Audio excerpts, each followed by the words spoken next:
இந்த எந்திரத்துக்கும் விக்கிரகத்துக்கும் என்ன வித்தியாசம்னா,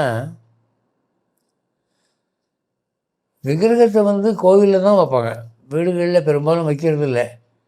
வீடுகளில் வச்சா ரொம்ப ஆச்சாரமாக பார்க்கணும்.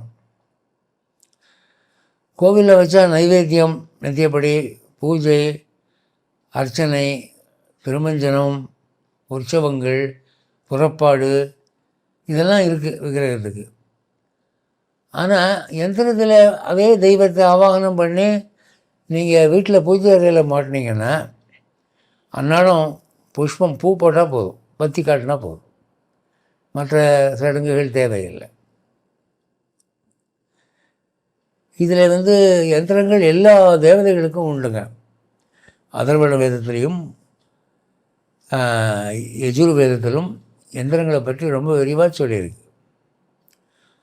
அது தவிர எந்திரங்களை பற்றி எடுத்து சொல்லக்கூடிய புத்தகங்கள், யந்திர ரத்னாவளி, இப்படி நிறைய புக்ஸ் இருக்குது. அதில் துஷ்ட தெய்வங்களுக்கும் யந்திரங்கள் சொல்லப்பட்டிருக்கு. அந்த துஷ்ட தெய்வங்களை அதில் ஆவாகனம் பண்ணி அதை எதிரியினுடைய நாட்டில் மாட்டி வச்சிட்டோம்னா அவன் அழிஞ்சு போவான். இந்த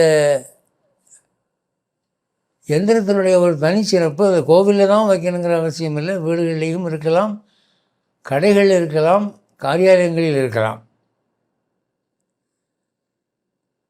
இந்த எந்திரத்தை உத்து பார்த்திங்கன்னா அந்தந்த தெய்வத்துக்கு ஏற்ற படம் இருக்கும். இப்போ மகாலட்சுமியான தாமரை படம் இருக்கும், ராஜராஜேஸ்வரனா சிங்க படம் இருக்கும். அதுபோல் சங்காழ்வார், சக்கரத்தாழ்வார், நரசிம்மர் எல்லோருக்கும் எந்திரங்கள் இருக்குது.